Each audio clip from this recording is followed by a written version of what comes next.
Hello and welcome to the next session of Biodiversity and Conservation. In this session, we are continuing with the heading called as the importance of species diversity to the ecosystem. Now, what is the importance of a species diversity to the ecosystem? Now, does the species really matters to the ecosystem? Now, according to some ecologists, what they say is if the number of species is more in a community, then that tends to be more stable than that of those ecosystem having less species. Then, is that true? Whether the total number of species which are present in the ecosystem matters for the sustenance of an ecosystem? So, still it is a question to the ecologist. Now, a stable community refers to it should have more or less the same productivity from year to year, and there should be not change in terms of productivity. That means in an area, if plant species are present and if animal species are present, now they are going to reproduce, and almost the productivity goes on occupying.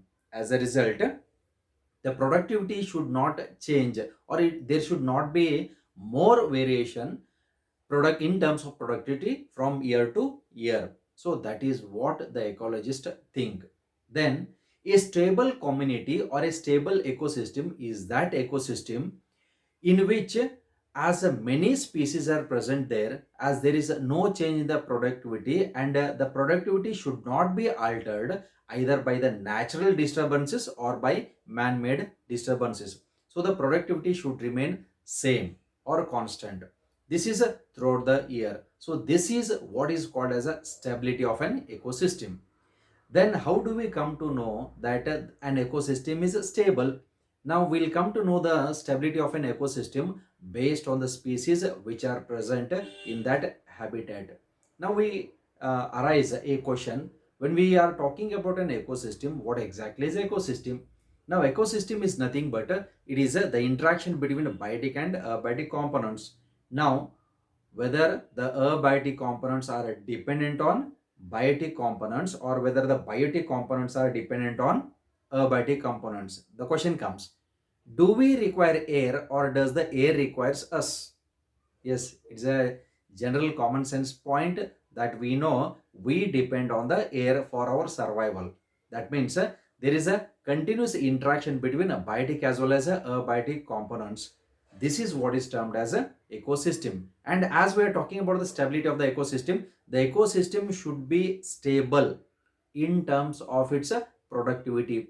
What will happen if we are taking out these species, or if suppose in an area or in the geographical area, let us consider there are around 20,000 species of ants. What will happen if there are only 15,000 species of ants? Does it disturb the ecosystem? Still the ecologists are not clear about it, because the total number of species richness varies from one area to the other area. Okay, now we have certain experiments, and an ecologist who is called as David Tillman. So name of the person is David Tillman. And what is his experiment? What is the idea? What is the conclusion drawn by this person? So let's look at him and his experiments. Now David Tillman's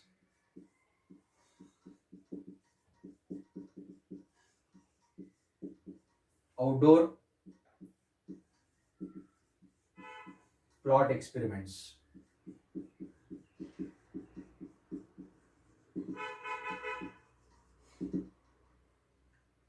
Now David Tillman, what he has drawn the conclusion from his outdoor plot experiment. Now let's look at the points and then we'll discuss them. Now the first point is Tillman found that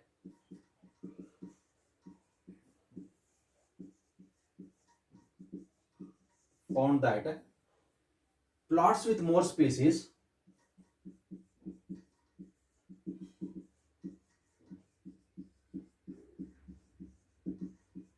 plots with more species showed less year to year showed less year to year variation in variation in total biomass. This is his first conclusion. What he states here, Tillman found, what he found, that plots with more species showed less year-to-year variation in total biomass. So we'll explain about it. Let's look at the second conclusion drawn by the Tillman. He also showed that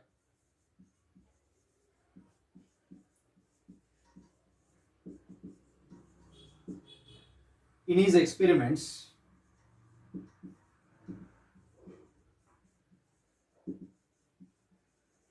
he also showed that in his experiments, increased diversity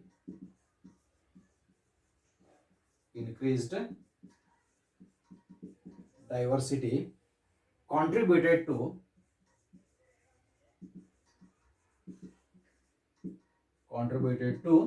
higher productivity.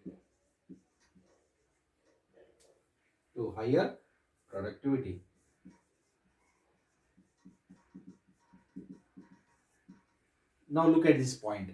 So this is the conclusion drawn by a person, an ecologist called as David Tillman. What he states, now his outdoor plot experiment. When we are studying biodiversity, when we are studying ecology, when we are studying ecosystem, when we are studying about the environmental issues, we have to go to the outdoor plots only. We have to go to the environment. Then only we can study. Being in a classroom, sitting in a home, you cannot study about the biodiversity. You will not come to know the aesthetic value. You do not come to know the beauty of the nature. That's why if you want to realize the beauty of the nature, then you have to go to the outdoor plots. Okay, suppose if you go to the Western Ghats, like Amboli Ghat, if you go to the Eastern Ghats, then definitely you will come to know regarding the aesthetic beauty of the nature. And hence, what David Tillman has did is, in his outdoor plot experiments, when he went into the nature, when he has studied certain plots in one area, plots refers to, it's not a small plot like 30 by 40 or 50 by 40. It's not like that. We are taking larger areas. Okay, so that's why in the larger areas, in different areas, he has did experiment. So Tillman has did experiment, and what is the conclusion that he has drawn from his experiments? The first one is, Tillman found that plots with more species, look at this part. So the plots with more number of species, so species number is more here, showed less year-to-year variation in what? In the total biomass. Biomass is nothing but it is in terms of productivity, either food produced in the plants or in the animals, the weight gained. Okay, so this is regarding the part of the biomass. So what he found in the first conclusion by his series of experiments in the outdoor plot. So plots with species, plot meaning area, it's an area set by David Tillman. So in those plots with more species, suppose if the number of species are more, species refers to plants and animals both. When we go to the forest, we cannot find only the plant species, we find the animal species also, because of the wildlife is a resides there only. So that is a resident place of the wildlife. So that's why in his plot, more species showed less to less variation in total biomass. That means there was not much greater change if the total number of species are more. Suppose if there are thousands of plants and different kinds of animals in an ecosystem, the productivity does not change from 1 year, this year to next year to then later years. So the productivity does not change. Plus or minus, little minor variations might be there, but there is no major change in terms of the productivity. So this was identified, and the conclusion was drawn by Tillman. Then in his second conclusion, he also showed that in his experiments, increased diversity. So increased diversity is biodiversity. What is this biodiversity? Plants and animals. So if the diversity is increased, then it contributed to higher productivity, definitely. So if the diversity increases, then productivity also increases. How? You can make it. Suppose if you have one mango tree in your home, you will get the mango fruits. So how many mango fruits you are going to get? Okay, it depends on the size of the plant also. Suppose if you have 100 mango plants in your field, so you are going to get lot of mangoes. That means if the diversity is more, productivity is also more. If the diversity is less, productivity is also less. In such a way that he has observed these field experiments in his plots, and finally he has drawn the conclusion over it.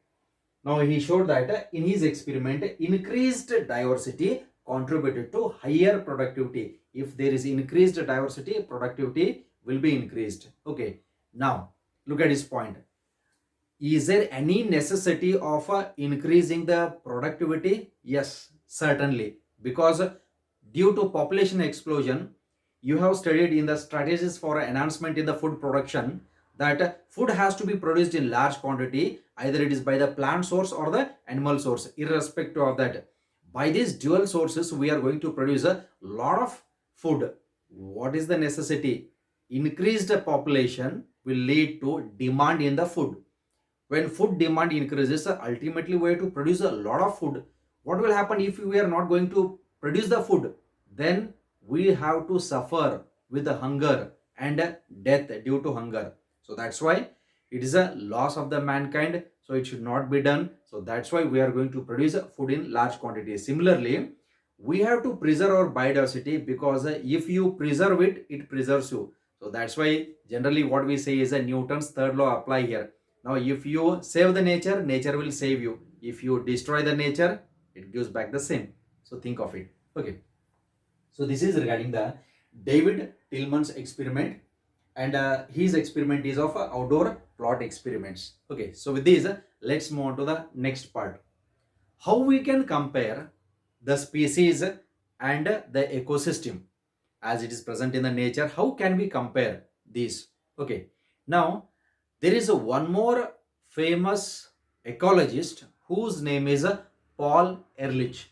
So one more scientist, and his name is Paul Ehrlich, and he runs along with the David Tillmans only. So what we say is he is an Stanford ecologist.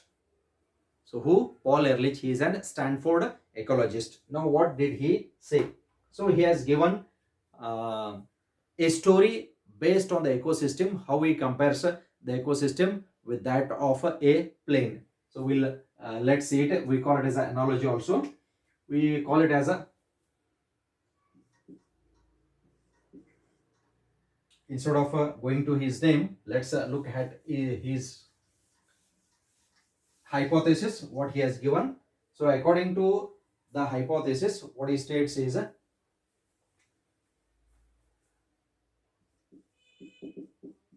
rivet popper hypothesis.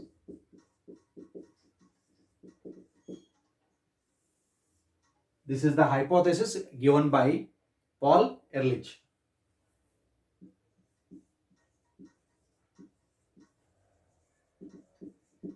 Now he is an Stanford ecologist. Now this ecologist has given a hypothesis called as a rivet popper hypothesis. Okay, now what does it states? What does it means? Now it means that he has given a short story and an comparative account in between an ecosystem and a aeroplane. Okay, now what exactly it means? Now what he takes is he uses a word called as a airplane. This is for the ecosystem. Then he uses one more term called as a rivet. This is for the species. Then what is his story all about? Okay, so in his analogy story, what he states is ecosystem is just like a aeroplane. Okay, now what is the function of an aeroplane? It helps in transportation as we know it. Now does the aeroplane moves alone? Does it require a pilot? Does it require a passenger, or a aeroplane is required for the pilot to roam here and there? No, not like that. Now what we state is ecosystem is just like aeroplane and passengers are just like rivets. Okay, not passengers. Passengers will be traveling and this aeroplane is made up of many screws, nuts and bolts. For this we call it as rivets. Okay, now what we compare? Aeroplane is an ecosystem as it is made up of many screws, bolts and nuts. We call them as rivets. Aeroplane is made up of many rivets. Those rivets are nothing but the species. Okay.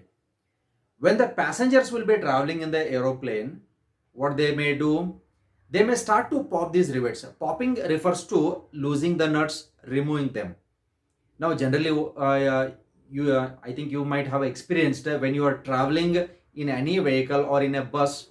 In front of you, a seat will be there. If you just see a screw which is loose, what you do? You start to completely lose it. You try to remove it also. Sometimes you remove it and throw it out also. So by this process, what will happen? Initially, there is no damage for the seat, but in the consequences way, if you start to remove the same screws in the following order, then there will be oscillating of the seats. Okay, and later on the seats will come up. So in the same way, aeroplane is just like an ecosystem, and when the passengers will be traveling in the ecosystem, as the aeroplane is made up of thousands of rivets, nuts and screws, thousands of rivets. If the passengers start to pop these rivets one by one, initially it does not damage the aeroplane, but subsequently if they start to remove more rivets, then ultimately it will lead to imbalance of the ecosystem and it may lead to crashing of the ecosystem also. Okay, then now as aeroplane will be having the wings is also made up of certain rivets. Suppose if the passenger starts to pop the rivets from the seat, it may does not damage the aeroplane that much. But suppose if the passenger is removing these rivets from the wings, then it will lead to damage. We call these rivets as a keystone species. Okay, now don't think that sir, how can we put our hand in outside the window and take out the screws? Okay, so this is an analogy given by Paul Ehrlich. So what he wants to compare is he wants to show that in an ecosystem many species are there. Suppose if you are removing these species one by one, initially it does not damage the ecosystem, but if you remove more species from this ecosystem, definitely it is going to damage the ecosystem. There might be an imbalance in the ecosystem. Okay, so that's why what happens is in the nature, let us take a population of deers. Population of deer is there. Who controls the population of the deer? Yes, it is the tiger. What will happen if there is no tiger? Then these deers do not have any fear of the predators. Then ultimately they will graze these grasses and they will reproduce and their number will increase like anything. Then what will happen? If there is shortage of the grass, then what will happen? All without getting any food, all these deer population will die, and hence it is going to damage the ecosystem. This is how is stated by this ecologist, Stanford ecologist called as Paul Ehrlich. Now this is a story which is called as a rivet popper hypothesis. Now he compares ecosystem with the aeroplane. He compares the rivets with the species. Now what he says in short is ecosystem is just like a aeroplane. If the passengers start to pop the rivets one by one, initially it does not damage the aeroplane. That means it does not damage the ecosystem. But if they start to pop it continuously, means if we start to remove the species from the nature continuously, it is going to damage the stability of an ecosystem, which becomes unstable, and it may lead to death of even lot of species also due to competition also, and due to unavailability of the species also. So this is what he states. Okay, so this is the rivet popper hypothesis. Okay, now by this process what will happen? Suppose if we are not conserving, if we are not preserving the species, what may happen? Suppose if we are not preserving it, then ultimately we are losing them one by one. We are losing them one after the other, year by year, and slowly what will happen? One day they will become extinct. Now already many species have become endangered by the intervention of the humans. Natural causes are different by which the species gets damaged and extinct, but today we are damaging the ecosystem more. You know it well also. Okay, so because man is first needy, later on he becomes greedy. When he becomes greedy, then what he will do? He starts to exploit the nature and the natural resource. So that's why in this way we are going to damage our nature and our natural systems.